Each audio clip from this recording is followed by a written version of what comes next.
At that moment, things were not good in Zimbabwe. I was forced to flee. The flight, it was more than 10 hours, but to me, that night, it was like 3 months. I loved my family. I've left my beautiful wife, my 2 daughters, and I had to tell them to go and stay with my in-laws. We left our house, our beautiful house, because it wasn't safe anymore. And when I arrived in the UK, my asylum didn't go well. It was rejected.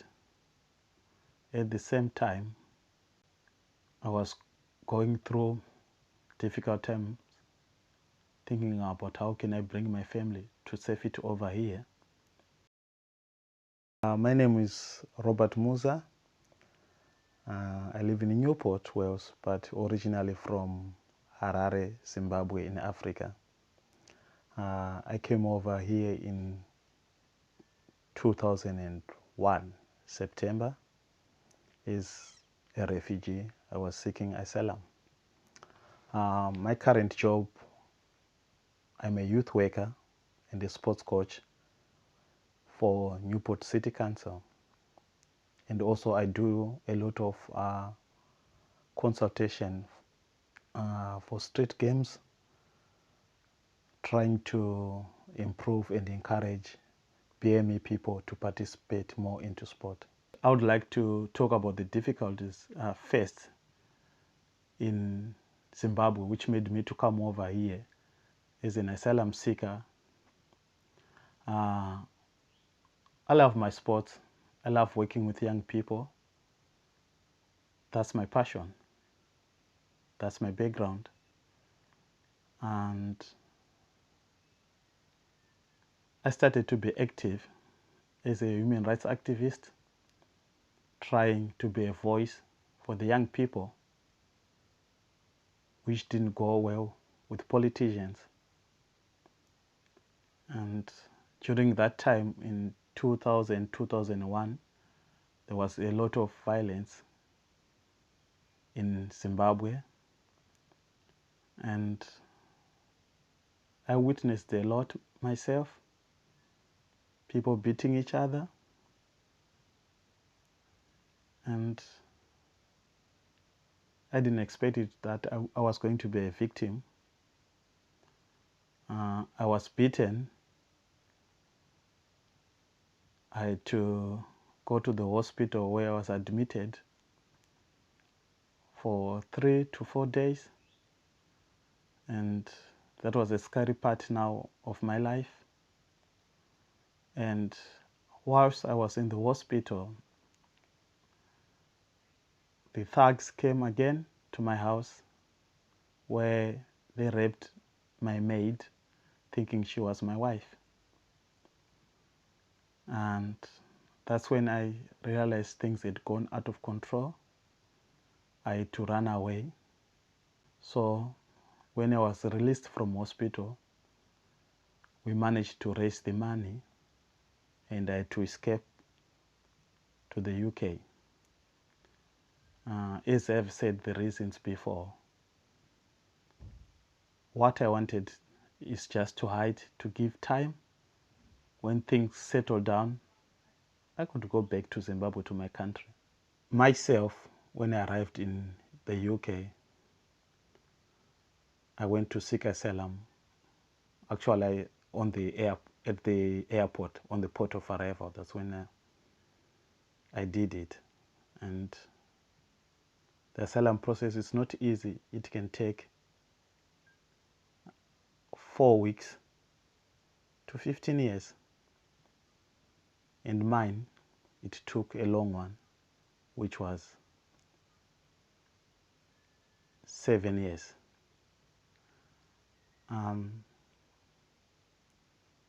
Then I became a failed asylum seeker.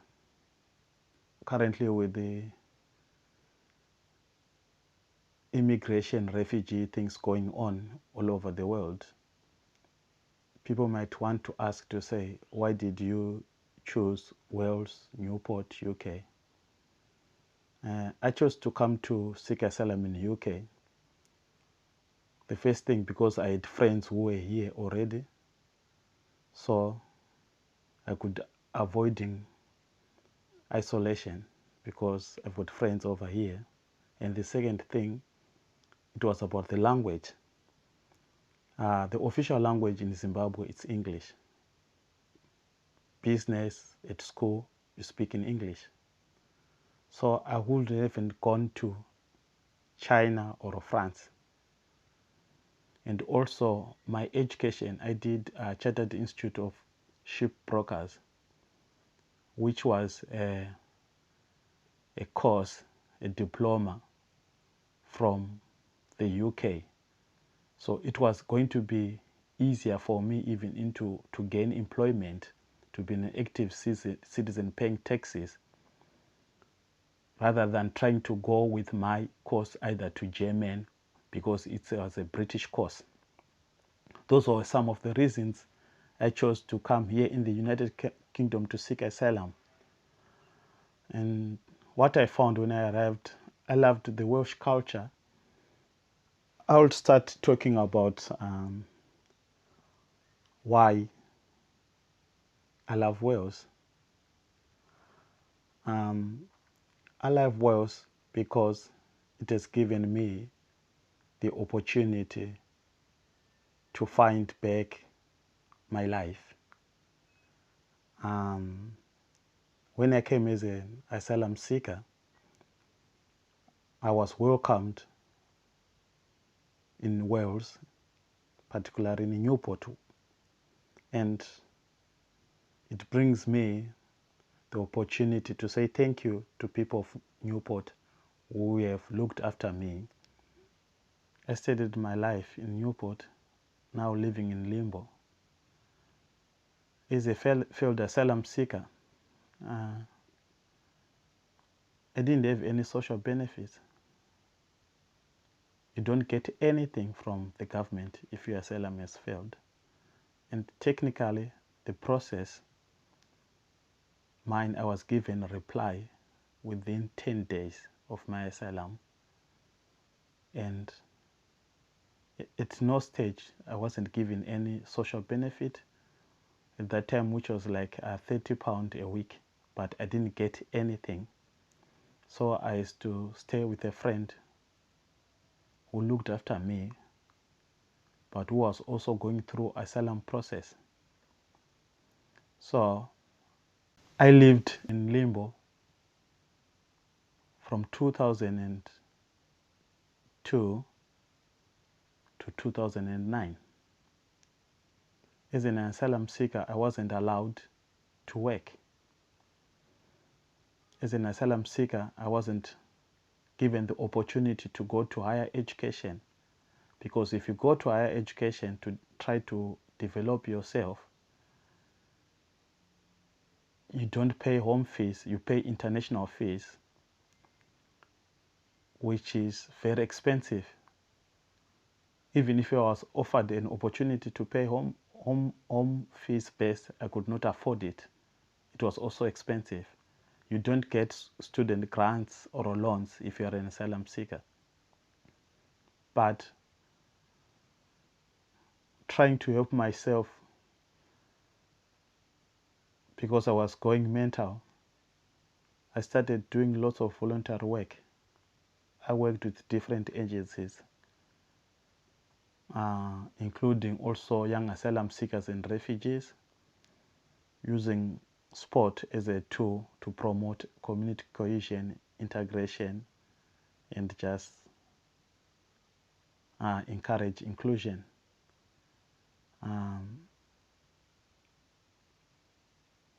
This actually helped me. That's the other reason I've loved Newport. I started getting some trainings from different agencies.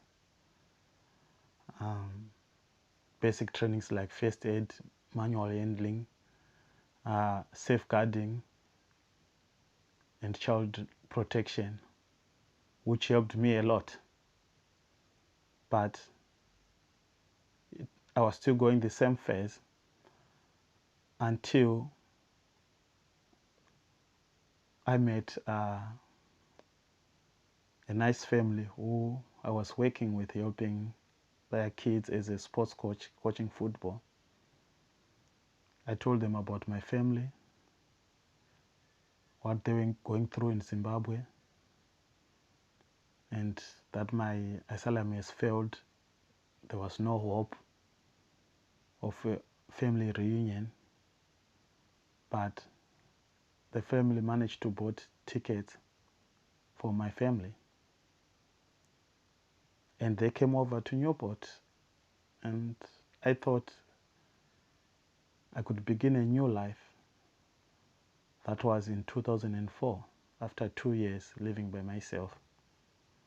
But the same problems continued. My wife's asylum failed, just like mine.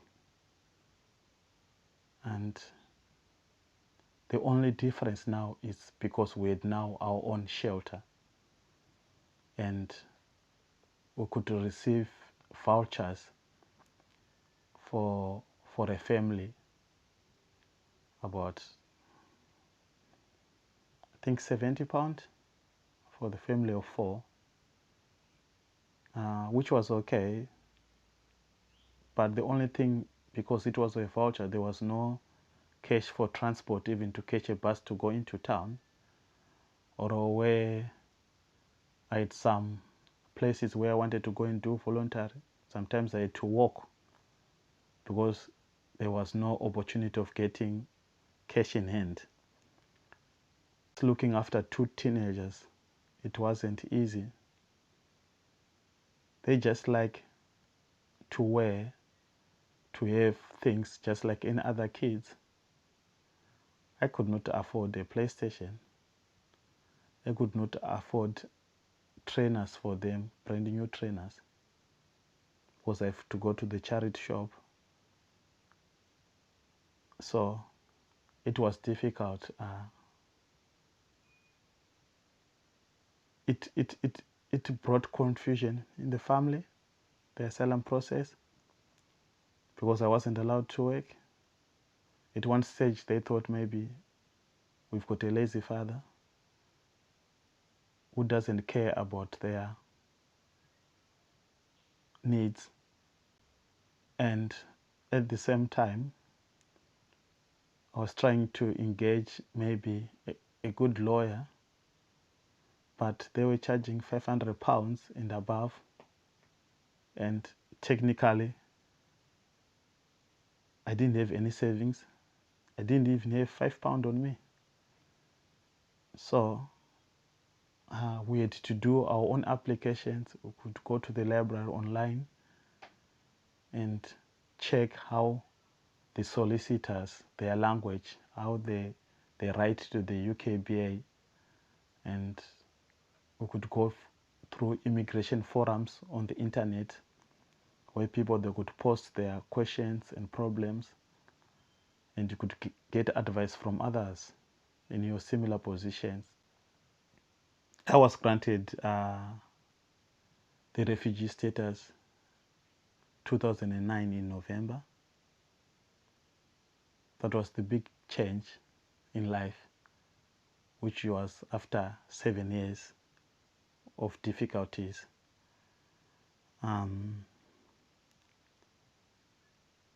The first thing I did was to go to higher education, because I had spent all these 7 years without developing myself.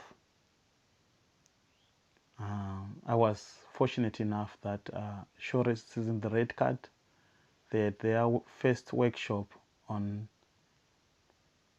football coach education, which they were encouraging BME people, the black minority ethnics, to be coaches, because already I was using football as a tool to engage young people.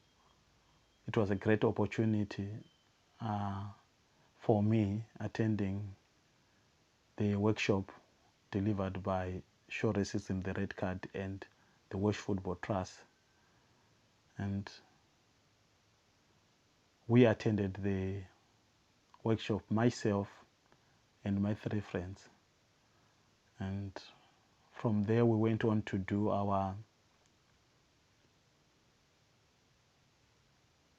Leaders Award football coaching certificate, which was great opportunity for us to be qualified coaches working in the community, and an opportunity for us to give back to the communities. Like I've said before, Newport has looked after me, so it was time now to give back more as a qualified coach.